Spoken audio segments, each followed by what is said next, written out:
Daniel está falando de um grande conflito. Esse conflito envolvia o santuário, que nessa ocasião estava em ruínas. Mas o povo de Deus precisava voltar para lá, para reconstruir o santuário. Mas o diabo não queria que eles fossem para lá. E a pergunta é, por que o diabo não queria? É simples. Porque se os judeus voltassem para Jerusalém, reconstruíssem a cidade, reconstruíssem o santuário, voltassem o sacrifício, no tempo aprazado, quem é que viria? O Messias. E era isso que Satanás não queria. Porque Satanás sabia que a vinda do Messias seria o seu fim. Porque o Messias viria, segundo Gênesis 3,15, para esmagar a cabeça da serpente. Era isso que ele temia. Mas Cristo foi vitorioso. E o decreto foi assinado. Os judeus não quiseram voltar, lembram? Poucos voltaram, porque eles estavam apegados à Babilônia. Mas aqueles que voltaram, reconstruíram o templo. E eu queria que você lesse comigo um texto muito interessante, que vai falar da reconstrução do templo. Porque a vida do povo de Israel estava centralizada no santuário. E eles estavam há décadas sem sacrificar. Eles queriam o templo de volta. Então, num tempo difícil, eles reconstruíram o santuário. Eles precisavam voltar ao sacrifício, porque se o sacrifício diário voltasse a acontecer, no tempo aprazado, o Messias viria para quem todos os animais do santuário apontavam. Não apenas os animais, os móveis do santuário. Se você olhar para os móveis do santuário, eles estavam dispostos no santuário em uma forma de cruz. Você chegando ao santuário, o primeiro móvel que havia ainda no pátio era o altar de holocausto, onde os animais eram queimados. Depois do altar de holocausto, estava uma bacia com água, aonde o sacerdote se lavava para entrar no templo. Então o altar de holocausto simbolizava o Calvário, aonde Cristo deveria ser morto. A bacia com água, onde o sacerdote se lavava, simbolizava o batismo.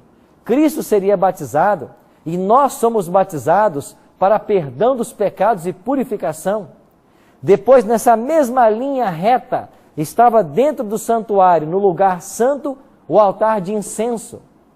E esse altar de incenso, com a sua fumaça, com o seu aroma, representava as orações de todos os santos. E no Santíssimo estava a Arca da Aliança, aonde estava a presença visível de Deus na Shekinah. E essa Arca da Aliança é símbolo do trono de Deus. Tudo no santuário apontava para Cristo. E esse santuário precisava ser reconstruído. Os judeus voltaram e começaram a reconstrução. Agora olhe um texto quando termina a reconstrução. Depois de Daniel, você está em Daniel, né? Folheie a sua Bíblia algumas páginas para frente e você vai encontrar um livro bem pequenino do profeta Ageu, na página 621. Página 621. Você que nos acompanha em casa, página 621. Leia conosco esse texto. O profeta Ageu é um profeta que viveu nos dias em que o santuário foi reconstruído, depois do cativeiro babilônico. E agora imagine o santuário reconstruído. O que é que não havia mais no santuário, no lugar santíssimo? A arca da aliança que fora escondida pelos judeus, Ninguém sabia mais onde ela estava. Não havia arca no lugar santíssimo, onde ela ficava. E a glória desse templo não se comparava à glória de Salomão, porque foi uma reforma no templo, que passou a ser conhecido desse momento em diante como o templo de Zorobabel, porque Zorobabel era quem governava a Judéia nessa ocasião. Pois bem, no dia da inauguração do templo reformado, o povo judeu estava dividido em duas categorias. Aqueles que haviam sido levados para a Babilônia e conheceram a glória do templo de Salomão, e aqueles que haviam nascido em Babilônia, que nunca haviam visto o templo nem Jerusalém. Então aqueles que haviam conhecido a glória do templo de Salomão, eles estavam tristes, porque esta casa reformada em nada se comparava à de Salomão. Mas aqueles que tinham menos de 70 anos, que haviam nascido em Babilônia, eles estavam felizes, porque eles nunca haviam visitado Jerusalém. Eles não tinham um santuário para sacrificar, e agora eles poderiam novamente voltar ao sistema. E no meio dessa cerimônia agridoce, levantou-se então o profeta Ageu e profetizou as palavras do capítulo 2, versículos 7 a 9.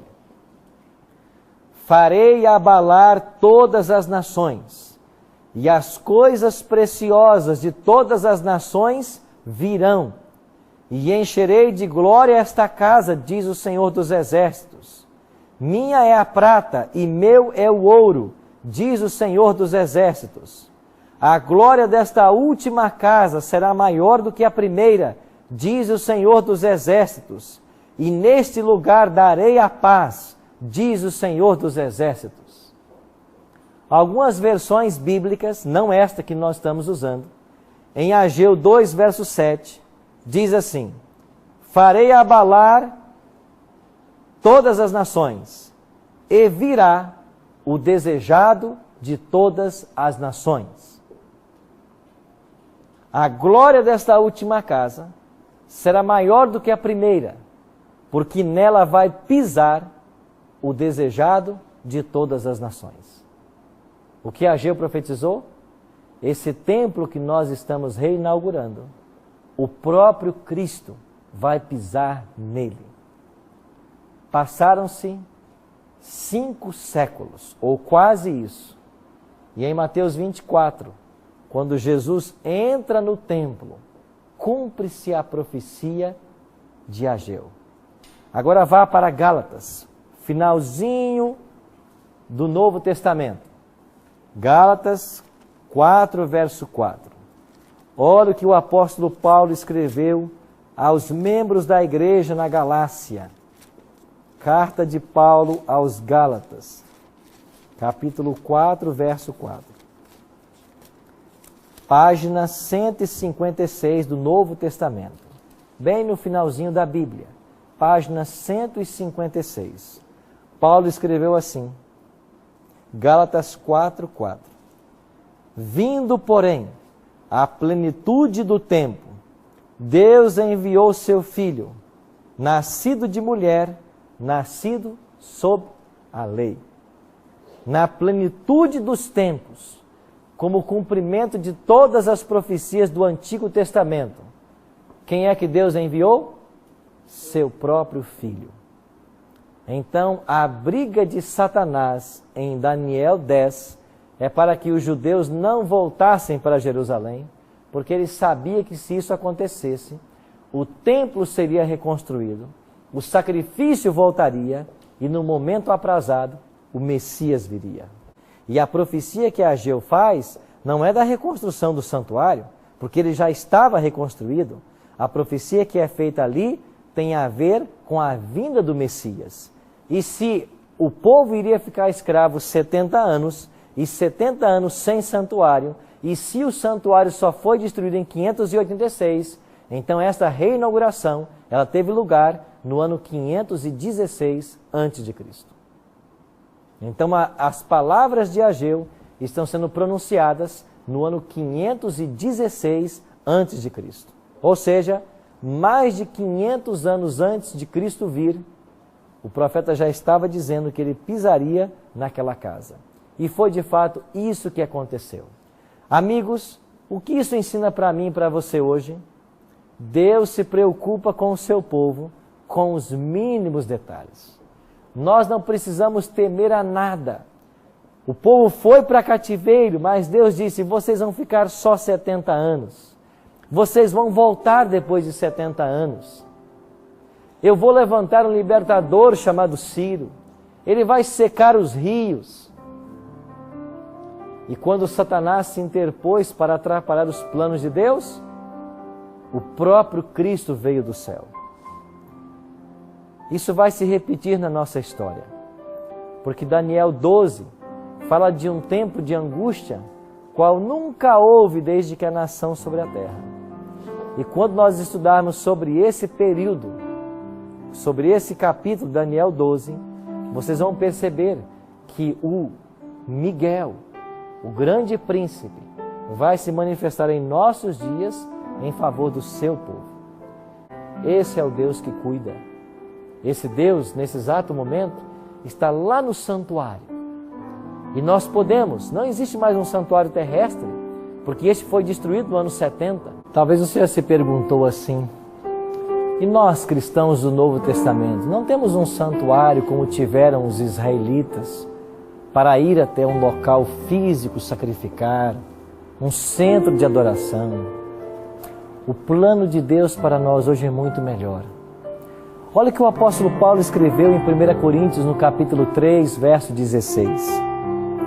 Não sabeis que sois santuário de Deus e que o Espírito de Deus habita em vós? Nós somos o santuário de Deus. Por quê? Porque a glória da presença divina, a Shekinah, que repousou sobre o santuário, deseja repousar sobre cada filho dele hoje.